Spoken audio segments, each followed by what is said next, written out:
Me mbroma dhe mirë se vini në War Report. Ashtu si që ishte para e lejmëruar, kjo fundjavë ishte një fundjavë e rëndësishme zhvillimesh si në luftën e Europës lindore, ashtu edhe në atë të lindjes mesme mes Shteteve të Bashkuara të Amerikës dhe Iranit. Por kur Vladimir Putin para lejmëroi një hakmarrje ndaj Kievit, askush nuk e mori me mend se kjo hakmarrje do të përfshinte edhe selit ndryshme diplomatike, ku mes tyre edhe rezidencën e ambasadorit shqiptar në Kiev, pikërisht të zotit Ernal Filo. Në pjesën e parë të programit do të kem një bisedë pikërisht me ambasadorin tonë në Ukrainë për të kuptuar më shumë mbi përjetimet e këtij sulmi dhe mbi të gjitha për reagimin që do të ketë Shqipëria në të ardhmen, pasi në një deklaratë të fundit të Moskës pikërisht këtë të hënë Kremlini zotohet se sulmet ndaj misioneve diplomatike do të vijojnë e nuk do të ndalet, duke u kërkuar atyre tashmë që të largohen nga Ukraina. Në një lidhje të drejtë për drejtë nga Kievi do të jem në një bisedë me zotin Ernal Filo.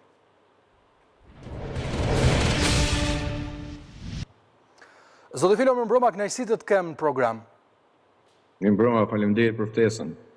Padyshim, askush nga një studio televizive nuk mund të tregoj përjetimin që u patët në të gdhirë të së dielës, kur sulmet e Rusisë u përshkallëzuan edhe me përdorimin e raketave balistike Oreshnik, një raketë kjo e cila është përdorur për herë të tretë kundër Ukrainës. Ronditja ka qenë jashtëzakonisht e madhe në Kievin, i cili përgjatë javëve të fundit ka pësuar një sër sulmesh të ndryshme. Ku ndodheshit momentin e sulmeve të cilat zgjatën për më shumë se 4 orë? Sulmet që filluan mbrëmjen e ditës së shtunë, filluan rreth orës 22 dhe kanë zgjatur deri në orën 6:30 të mëngjesit. Normalisht në këto raste ne marrim paralajmërime, ashtu si gjithë banorët e Ukrainës nëpërmjet një aplikacioni që ata e kanë të gjithë të instaluar në celularin e tyre, por edhe nëpërmjet portaleve apo burimeve zyrtare. Sa po morëm këtë informacion, i cili natyrisht është i besueshëm, sepse aty janë të përfshirë edhe shërbimet partnere të inteligjencës, unë mora masa dhe zbrita me njërë poshtë në vend strehim, në godinën ku banoj, dhe isha atje me banorë të tjerë. Diku nga rreth orës 4:30 të mëngjesit, dëgjova një shpërthim që ishte, domethënë, në distancë ku po qëndroja. Ishte një shpërthim që unë, domethënë, në jetën time nuk do ta kisha imagjinuar, ishte i tmerrshëm.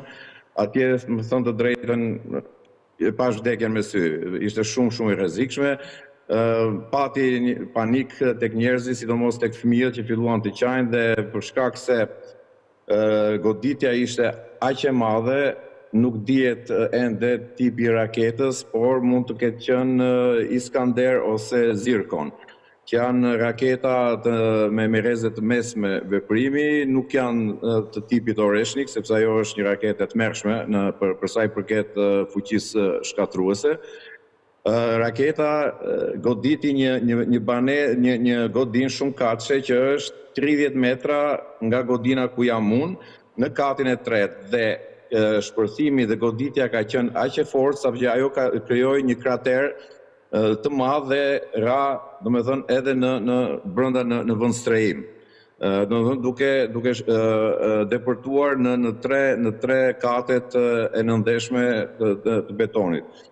U bë një situatë edhe për arsye frymëmarrje, sepse eksplozivi ka ato të vetat, krijon pasoja. Ne dolëm jashtë dhe imagjinoni që edhe jashtë dëgjonim raketat edhe dronët që fluturonin mbi kokë. Pra ishte një situatë që nuk dinim nga tash, megjithatë qëndruam atje gjithë bashkë.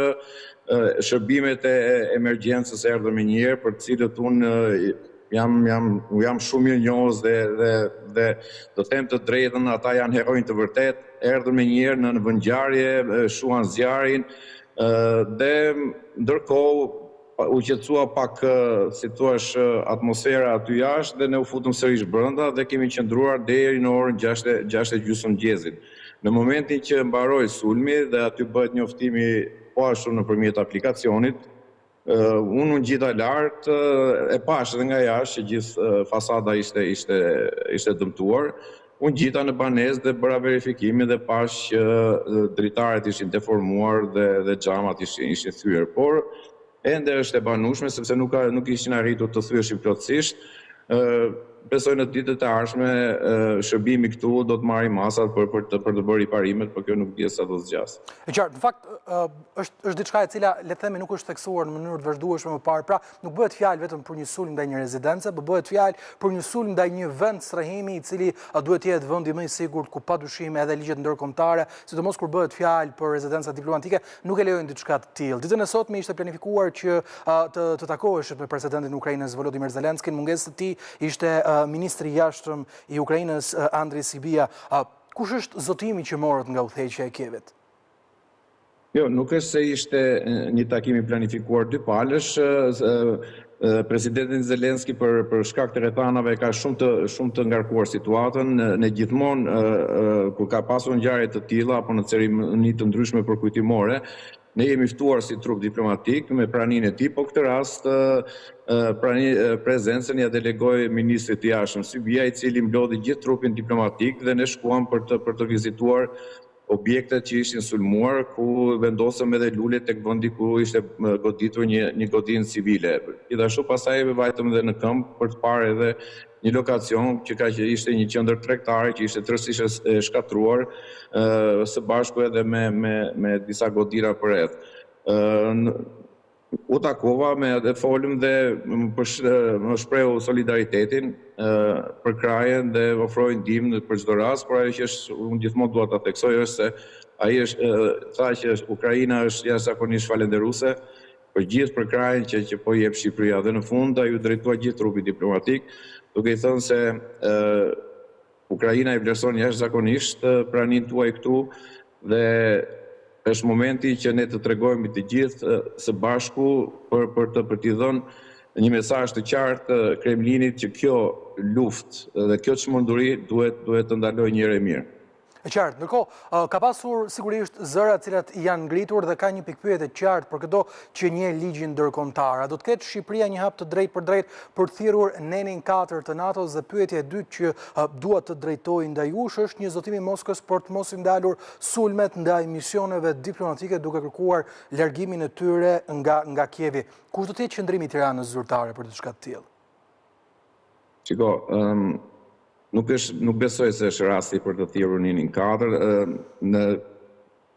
Edhe më përpara ka pasur gjatë sulmeve masive, për shembull ambasada e Azerbajxhanit është goditur 3 herë. 3 herë me raketa. Kjo është hera e dytë për Shqipërinë.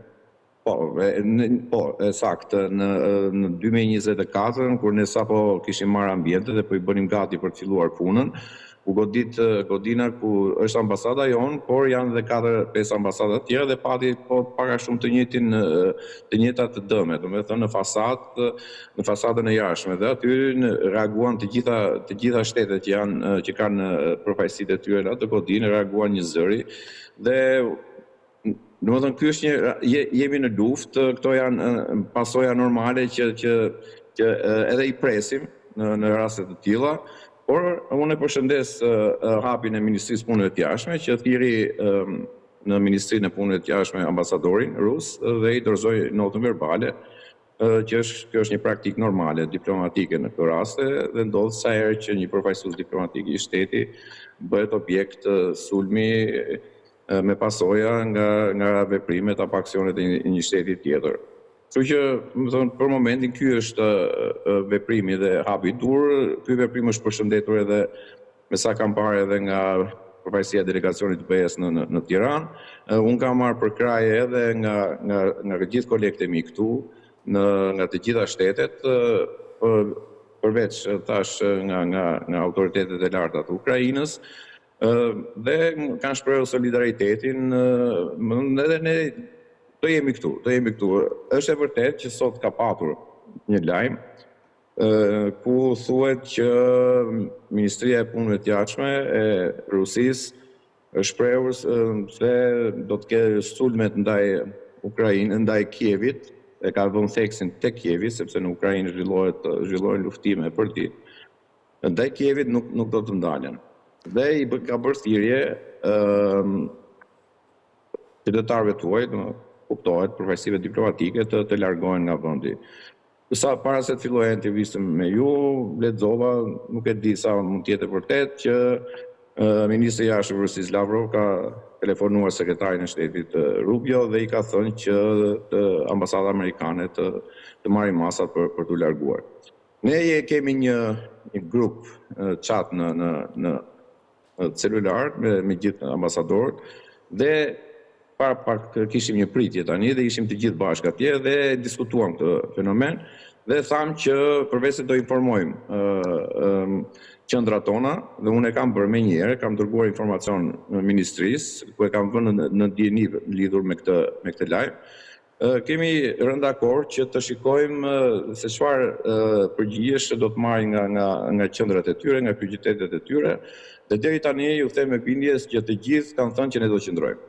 Po ashtu kam thënë dhe unë që do të qëndroj, nuk pavarësisht se nga ministria mund të më vinë ndonjë udhëzim tjetër për shkak të situatës ku jeta ime u rrezikua, unë do mundohem të flas me ministrinë dhe t'i them që për momentin, për sa kohë do janë dhe kolegët e mi këtu, unë do të qëndroj dhe ne nuk kemi ndërmend ta abandonojmë, ta braktisim Ukrainën. Ernel Filo, faleminderit që ishe mbrëmjen e sotme me mua në War Report. Faleminderit juve, kënaqësi. Patyshim kjo ngjarje do të mbetet në fokus të pjesës parë të programit, do të kemë mundësinë që të zgjerohen tashmë mbietës se çfarë ndodhi fundjavën që lam pas në kryeqytetin Ukrainës me sulmet brutale me zotin Xhavit Çala, profesor i asociuar çështjeve të sigurisë. Zoti Çala, më mbrëmë kënaqësi të kemë program. Gjithashtu në një komunikim të drejtë për drejtë do të kemë edhe Ledion Kresafin, ekspertin në marrëdhënieve ndërkombëtare. Zoti Kresafi, më mbrëmë kënaqësi të kemë program. Më mbrëmë. Një sulm brutal i cili nuk kurseu tashmë as misionet diplomatike brenda Kievit. A është kjo një shenjë e dëshpërimit në rritje të Vladimir Putin mbi atë se çfarë po ndodh me luftën në Ukrainë, apo është një hakmarrje e pritshme nga ana e Moskës kur bëhet fjalë për një luftë e cila përshkallëzohet? Në fakt, sulmet e fundit të Rusisë kanë qenë gjithmonë më të mëdha, kemi thënë prej kohësh tashmë, vinë si rezultat i aksioneve më të mëdha që Ukraina ka bërë dhe dëmeve më të mëdha që Ukraina ka bërë brenda Rusisë, dhe sa më shumë goditje dhe sa më shumë dëme Ukraina të bëjë brenda Rusisë, aq më shumë goditje do të ketë nga ana e Rusisë. Madje sot, për shembull, gjatë ditës pati një sulm raketa balistike, që është diçka shumë e rrallë, sepse zakonisht sulmet të tilla ndodhin gjatë natës. Kjo është një prej arsyeve për cilën unë mendoj që ka ndodhur një sulm i tillë dhe ka një lloj përshkallëzimi, sepse në një farë mënyrë Rusisi duhet të përgjigjet, ka një pjesë të elitës politike dhe ushtarake brenda Rusisë, e cila bën thirrje për ashpërsimin shumë të madh të sulmeve ndaj Ukrainës, dhe është një pjesë e cilës Vladimir Putin në një mënyrë ose në tjetër duhet t'i japë qefin, le të themi në këtë rast, por ka diçka tjetër që të paktën disa media kohët e fundit kanë treguar në burime që ndodhen afër Kremlinit, që ka një perceptim ose një përshtypje brenda Kremlinit që Ukraina mund të jetë afër thyrjes, le të themi, ose afër fundit. Dhe sa më shumë pavarësisht, kjo është bindja e rusëve, nëse përkon me realitetin apo jo, kjo është një diskutim tjetër, por sulmet e tilla ndoshta mund të shërbejnë në logjikën ose në psikologjinë e Rusisë në këtë rast për ta thyer përfundimisht ose për të dhënë goditje përfundimtare Ukrainës. Fakti është që sulmet e tilla përgjithësi nuk se japin goditje përfundimtare, mund ta bëjnë më të fortë rezistencën e Ukrainës, por unë mendoj që me shumicën e javëve dhe në muajt në vazhdim do të kemi sulme dhe më të mëdha sa kaq, sepse ato arritje që Rusia nuk po i arrin t'i marrin në fushën e betejës, por duke qenë se kanë arritur të ngecin 5 muajt e parë të vitit në fushën e betejës, mundohet ta thyejë Ukrainën në një mënyrë tjetër duke goditur me sulme kaq masive. Fakti është që sidomos javët e fundit ka pasur një numër më të lartë viktimash civile, gjë që është deri diku jo zakonshme, sepse janë goditur më shumë objektiva strategjik, depo, municionesh, fabrika, prodhimi etj. Me radhë, pra nuk kanë qenë civilet një goditje thuajse drejt për drejt nga ana e Rusisë në shumicën e rasteve në këtë luftë. Kështu që kjo ka ndryshuar të paktën në javët e fundit, nuk e di nëse është bërë me qëllim nga ana e Rusisë, si një lloj hakmarrje ndaj goditjeve të Ukrainës, apo ka qenë gabime ose probleme të raketave ruse dhe dronëve rusë, të cilët nuk arrin dot në objektiv dhe godasin civilit. Kështu që mund të jetë të dyja në këtë rast.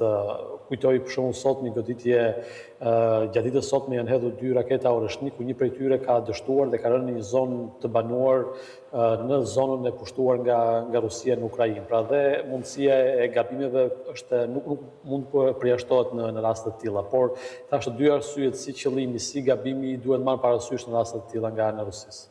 E qartë, profesor Shala, është interesant, ambasadori ynë në Kiev thotë se nuk është momenti për të pasur një thirrje të Nenit 4, sigurisht me parimin gjithmonë për të mos e përshkallëzuar situatën, ndonë se ky është një sulm i dytë dhe çfarë më kujton fundjava ishte një deklaratë shumë e rëndësishme që u bë pikërisht nga presidenti i Republikës Çeke, një ish zyrtar i lartë i NATO-s i cili ka qenë përgjegjës për negociatat drejt për drejta me Moskën në kohën kur lufta në Ukrainë nuk ishte nisur, kur tha se është koha që t'i tregojmë dhëmbët Moskës për ta ndalur atë, sepse gjithçka që Kremlini arrin të bëjë deri më tani është për faktin se ata thonë ne mundemi dhe ju nuk po bëni asgjë. Kush duhet të jetë një hap tjetër i unifikuar për ta ndalur Moskën në këto sulme?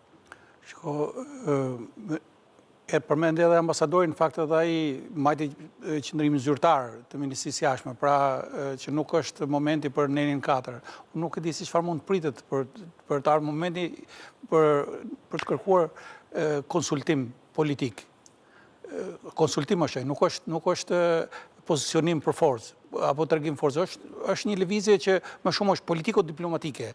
Pra, kështu që është momenti për ta kërkuar konsultimin në bazë të Nenit 4, sepse është hera e dytë. Herën e parë ka ndodhur me 20 dhjetor, ku pa dëme bilater patën edhe ambasadat tjera, përveç ambasadat shqiptare, në këtë rast rezidenca. Pra, dhe në bazë të Nenit 4, Nenit 4 thotë kur cënohet territori tjera, por edhe nëse ka vlerësohet se është kërcënuar siguria. Edhe ky është një moment që është goditur misioni rezidencat diplomatike që në bazë të Nenit 30 të traktatit të Vjenës për marrëdhëniet diplomatike, për raportet për marrëdhënie diplomatike, është e barazvlefshme me godit ambasadën. Pra edhe rezidenca dhe ambasada kanë të njëjtën thujse të njëjtën vlerë në aspektin e detyrimit që kanë për të mbrojtur. Duke kërkuar referimin e aleancës për Nenin 4, krijohet mundësia që apo jepet një mesazh Moskës, një mesazh diplomatik, se kjo është qëllimi politik dhe diplomatik që nuk mund të legjitimohet të godasësh rezidencën, pavarësisht se ajo mund të jetë pasojë anësore, do të thonë aty mund të ketë pas një objekt ushtarak diku afër etj. Pra, apo është akoma më keq nëse kanë qenë objektet kanë qenë drejtuar ndaj popullsisë civile. Kjo është akoma më keq. Pra, unë mendoj që është vendi për të thritur Nenin 4, për të thirrur në Nenin 4 të traktatit, dhe sepse po të legjitimojmë këto, pra nëse kalohet thjesht me një deklaratë zyrtare, siç ka bërë edhe Ministria e Jashtme, nëse kalohet me një deklaratë thjesht zyrtare, kështu do ta bëjnë rusët edhe herë tjetër, siç ka thonë ai tashmë ne paralajmëruam dhe do goditet edhe do ketë goditje që mund goditet edhe ambasadat. Ambasadat në bazë të konventës edhe në kohë lufte nuk duhet të cënohen. Ambasadat pra trupit diplomatik, vëmendëria e trupit diplomatik. Pse? Sepse janë rrugët e komunikimit edhe për zgjidhjen e konfliktit edhe në kohë lufte. Janë kanalet e komunikimit që ngelen hapur. Nëse mbyllen ato kanale, atëherë pasojat për nga lufta do të jenë akoma më të mëdha.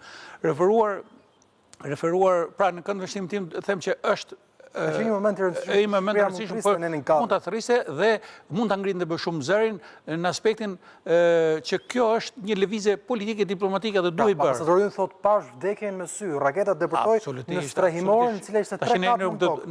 Nuk do presim të vritet ambasadori, pastaj të dalim bëjmë deklaratë ose të kërkojmë të mbledhen referuar në Nenit 4 për konsultime. Në këndvështrimin tim gjithmonë. Për sa i përket deklaratës se presidenti Çek ka qenë autoritet i lartë, kryetari i Komitetit Ushtarak NATO-s, general, pra është njohur mirë me procedurat e NATO-s dhe ai thotë që ne duhet të tregohemi më të vendosur, sepse çfarë? Tashmë duket unë e lidh diçka këtë edhe me një deklaratë të sekretarit amerikan të shtetit e para rreth një javë dhe ditë ose më pak ka, i cili tha që ne heqim dorë si ndërmjetës. Pra, u tërhoqen si ndërmjetës zyrtar dhe kush doj mund të bëj ndërmjetësimin për zgjidhjen e konfliktit e Rusi-Ukrainë. Ka qenë një deklaratë e Rubios i para disa ditëve. Dhe duket tash kjo tërheqje amerikane duket se kur i dha i çik frymëzim presidentit Putin në thellimin apo në rritjen e intensitetit të goditjes edhe ndaj trupave, edhe ndaj civilëve edhe kryeqytetin. Kryeqyteti paktën nuk ka qenë i prekur ka qenë i prekur, po jo në këto përmasa, jo me këto lloj bombardimesh, jo me këtë nivel, me këto lloj raketash, domethënë është bërë me dronë tjera dhe a është koha për të ashtu? Nuk ka nevojë që NATO duhet të pozicionohet fort në territorin e saj, në këndvështrimin tim, në territorin e saj, pra të mbrojë territorin e saj, të mos lejoj që dronët të kalojnë në territorin e saj, pra duhet të tregohet shumë e ashpër në këtë aspekt nëse cënohet territorit e NATO-s, që vazhdon ka shkelja të hapësirës ajrore të vendeve anëtare të NATO-s, ka dronë të qërintuar që shkojnë, pra duhet tregohet me ashpër, me protesta, por edhe me reagime duhet të tregohet. Nuk është për të hyrë NATO në luftë. NATO është në luftë nëse ose e kryen mirë këtë mision, kryen mirë këtë mision nëse i dërgon sa më shumë armatim Ukrainës. Nuk ka nevojë Ukraina tani të futet NATO në luftë. Ukraina kërkon armë sa më të forta për t'u përgjigjë pikërisht këtij intensiteti të goditjes nga ana e Rusisë. Qartë, mirë. Kjo është pjesa e parë e programit, sigurisht që siç theksova në nisje, ka qenë një fundjavë vërtet intensive me Iranin dhe Shtetet e Bashkuara, të cilat thonë se janë pranë një marrëveshje, por nuk e kanë me ngutë. Do të trajtojmë të gjitha këto menjëherë vetëm pas shkputjes.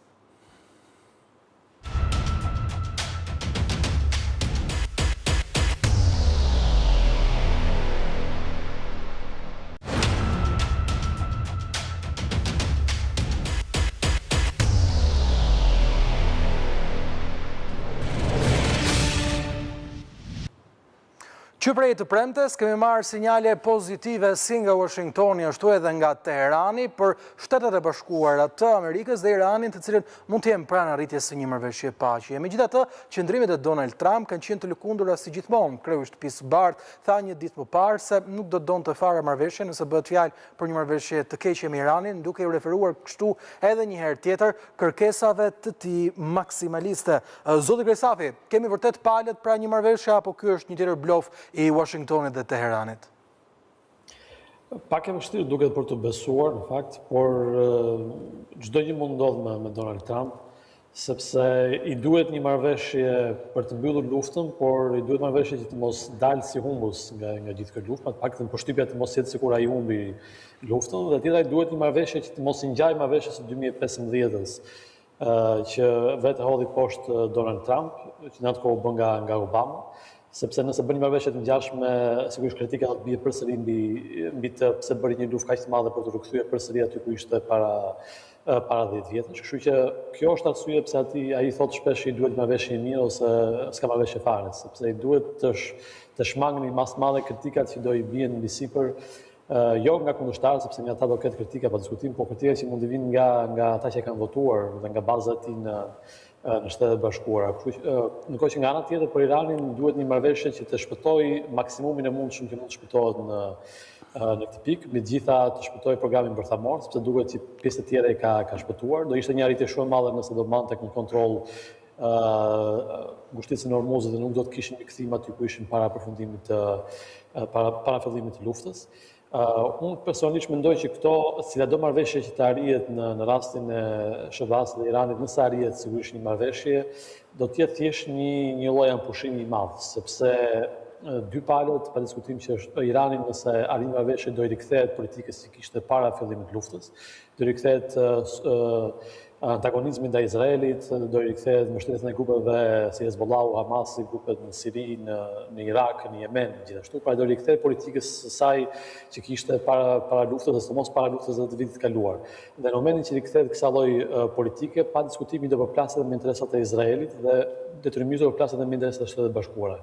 Prandaj them që çdo marrëveshje që mund bëjnë në këtë moment, sado e mirë që të jetë në sytë e Donald Trump në marrëveshje të tillë, do jetë thjesht një ampushim i madh, ku me shumë mundësi do pas një viti mund të rikthehen palët përsëri tek lufta, ose Irani thjesht mund të pres largimin e Donald Trump nga posti presidentit dhe ardhin një presidenti që mund të jetë jo kaq i zellshëm për të shkuar në luftë me Iranin. Kështu që rivalitetet, thuaç, dhe fuqia iraniane në lindjen mesme do vazhdoj të jetë thuajse siç ka qenë para luftës këtij viti dhe luftës vitit kaluar, nëse çfarë lloj marrëveshje arrihet, nëse qëndron në këmbë ky regjim që nuk duket se ka shanse për të rënë të paktën në kohën në një të ardhme të afërt, le të themi në këtë rast. Kështu që të dyja palët po mundohen të arrijnë maksimumin e mundshëm nga të dyja marrëveshjet.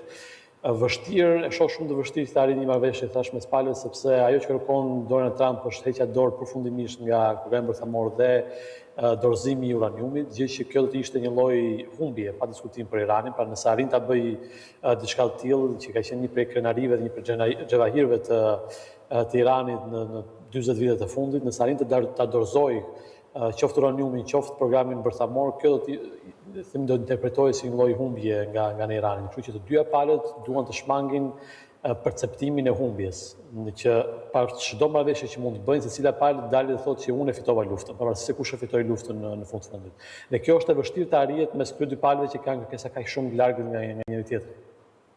Të jetë qartë. Ndërkohë, për të ndalur së bashku, zoti Shala, Teherani thotë se po, janë dakord që Kina ta marrë uraniumin e pasuruar, bazuar edhe një deklaratë të Trump, i cili thoshte nga vizita e tij në Pekin se vetëm Shtetet e Bashkuara dhe Kina kanë pajisje të tilla për të nxjerrë këtë uranium. Ndërkohë, kreu i shtëpisë bardhë ka edhe një kërkesë shtesë, e cila duket se ka zënë në befasi vendet arabe. Të gjithë së bashku pjesë e akordit të Abrahamit, Arabia Saudite thotë unë dua një shteti palestinez, ndërsa ka edhe vende të cilat e kundërshtojnë diçka të tillë, siç është edhe Turqia.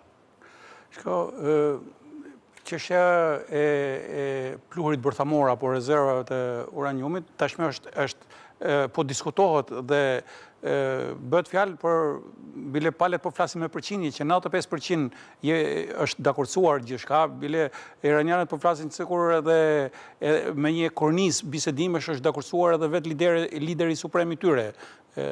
Gjithsesi, mundet që ky 5% të jetë pjesa më vështirë që mund të i çojë përsëri bisedimet në nivelin zero. Përsa i përket kësaj çështjes së uraniumit të pasuruar, është hedhë ideja që edhe Kina mund të mos i marrë fare, por hedhë ideja që ky të varfërohet, pra të punohet, të krijohet mundësi të varfërohet. Dhe palët tashmë po flasin për procese monitorimi dhe për procese kontrolli. Pra, në një farë mënyrë është rënë dakord që do diskutohet kjo, sepse iranianët në fillim nuk binin dakord fare për ta përfshirë në fillim të bisedimeve, por e ruanin si levë në fund për ta pasur së mjet presioni pra çështjen e uraniumit. Me sa duket palët tashmë edhe iranianët kanë lëshuar dhe duket që pjesa apo pjesa leadershipi iranian që është ma një qëndrim më të zbutur ose diçka më reformator, mund të themi, që është për paqen, po merr terren në Iran. Paktën kështu janë informacionet që publikohen edhe nga burimet e inteligjencës. Pra, palët tashmë po shkojnë drejt mundësisë të madhe për një marrëveshje. Iranianët nxjerrin si pengesë edhe vështirësitë e komunikimit me liderin suprem, pasi ai është izoluar dhe ka forma tjera komunikimi pra për të patur mundësi për të lidhur me të. Gjithsesi, këtë e ka përmendur edhe vetë presidenti Trump.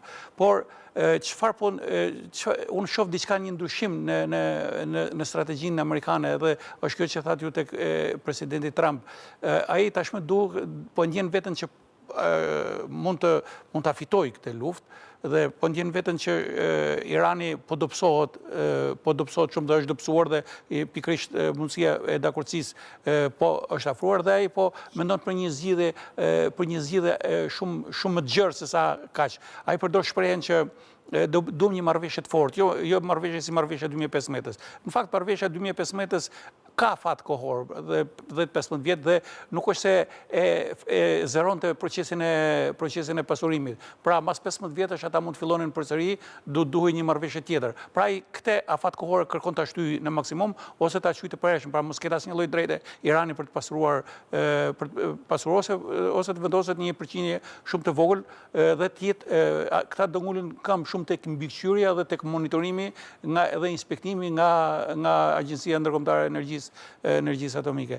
Pra, e dyta, marrëveshja 2015-s nuk mori në konsiderat fare çështjen e proksive, sepse nuk u shtruar në atë kohë. Megjithëse Irani i kishte hapur tentakulat në atë kohë, gjithashtu kjo marrëveshje nuk shqyrtoi dhe nuk u përfshi fare dhe çështja e programit raketor.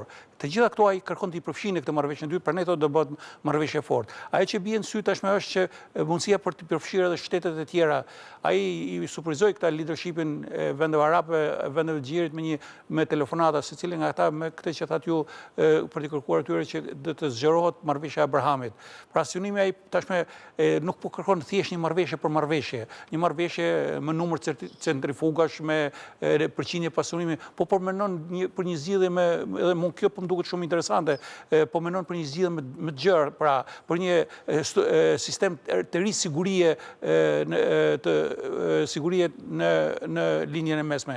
Se si do arrihet këtë, dhe kjo do të jetë interesante, dhe ai don që të përfshi këtë jo vetëm raportet e këtyre vendeve arabe me Izraelin, por do të përfshi edhe vetë Iranin, do ta përfshi pra të kenë mundësi që nëpërmjet këtij sistemi sigurie të kontrollohet, të kenë një kontroll, një mbikëqyrje strategjike mbi Iranin, por të ketë edhe një mundësinë e një integrimi të Iranit në linjën e mesme. Pra, në një farë mënyrë për përfshirjen që nesër Irani mos ndihet i vetë përjashtuar, se sa do arrit kjo, bile është hedhur ideja që deri në, domethënë që palët përfshi Iranin dhe Izraelin të mos shkojnë, se është shumë ta kërkosh që ata të njohin, pranojnë njëri tjetrin, por që Irani dhe Izraeli të japin garanci sigurie për njëri tjetrin, pra që nuk do ketë lufte të tjera.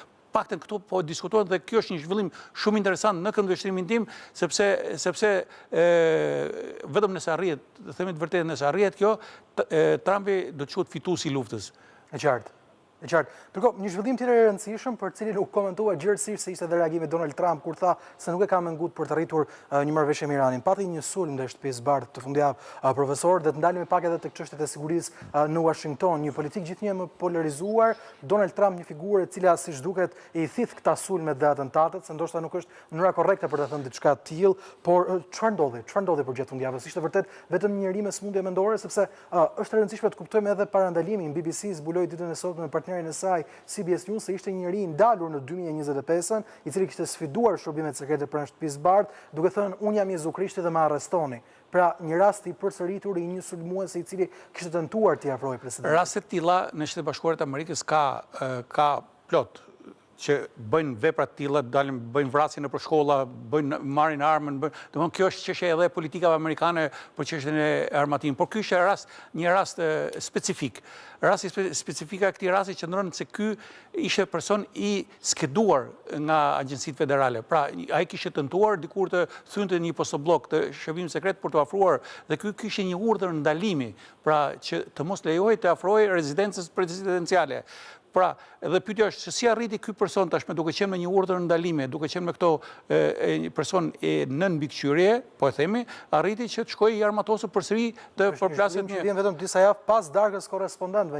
Ka edhe një diçka, po ta lexosh strategjinë e fundit për luftën kundër terrorit që kanë bërë Shtetet e Bashkuara të Amerikës, ata kanë filluar të vlerësojnë tashmë edhe sulmet i britet të individëve të veçantë. Domethënë, jo vetëm shteteve të organizatave grupeve, por edhe domethënë sulmi briti një individi të veçantë, të cilët janë të rrezikshëm, edhe mund të kryejnë akte terroriste. Rasti i këtij është se ky është person me probleme mendore, por që nuk ishte pjesë në ndonjë organizate, nuk ishte pjesë në ndonjë grupi politik dhe nuk ishte person që mund të kishte rënë në ndikimin e shërbimeve të huaja, pra sepse nëse do ishte i tillë, nuk do krynte këto veprime, pra nuk do shkonte të binte në posobllogën e parë të përplasej. Mund të ishe përpunuar, mund të synoshin, mund të kishe veprime tjera. Kjo do dalin përgjithësitë në këndvështrimin tim edhe të shërbimet të sigurisë. Këtu personi ka qenë i skeduar dhe duket ka një mos rakordim midis policisë lokale dhe agjensive federale. E qartë. Ndërkohë, Krysavi, një koment shumë i shkurtër, ka një rritje të polarizimit në shoqërinë amerikane dhe mbi figurën e Trump bazuar edhe në luftën me Iranin? Nuk mendoj se ka shtuar në një luftë e Iranit. Figura e Trump ka 10 vjetë që ka polarizuar politikën dhe shoqërinë amerikane dhe ashtu si përshtim në një president tjetër të paktën në 30-40 vjetët e fundit, është vetë personi i cili krijon pasione të tilla që o e duan me gjithë shpirt, si thua, o e urrejnë me gjithë shpirt ka nga ana tjetër. Në këtë rast është vërtet që në Shtetet Bashkuara ka plot raste të tilla, njerëz që mendojnë se mund të njëjtë Krishti dhe të shkojnë në rastin Donald Trump. Aq më tepër që e bashkuar me faktin që Donald Trump thash krijon pasione kaq të forta në politikën amerikane dhe ky është rezultati që ka kaq shumë përpjekje për atentate, si thua, sepse as ky nuk është atentat në fjalë, por përpjekje për atentate ndaj Donald Trump. Dhe kam përshtypjen që do ketë edhe në 2 vitet e gjysmë në vazhdim që ai do jetë president në Shtetet Bashkuara pa diskutim, sepse është figurë e tillë që nuk ka rrugë të mesme në mënyrën se si është narrativa e tij politike. Pra e dashurojnë, si thua, o e urrejnë nga ana tjetër. Kështu që kjo sjell këto pasoje. Te e qartë. Ledion Krysafi, profesor Xhavi Çala, kënaqësitu kisha mbrëmjen e sotme në War Report. Kemi mbritur kështu në fund programit edhe për mbrëmjen e sotme. abcnews.al është padyshim adresa ku informoheni në kohë reale për të gjitha zhvillimet e fundit nga vendi, rajoni e bota, si dhe mund të na dëgjoni në Radio ABC 105 FM. Faleminderit për vëmendjen tuaj. Bashkë natën e mirë.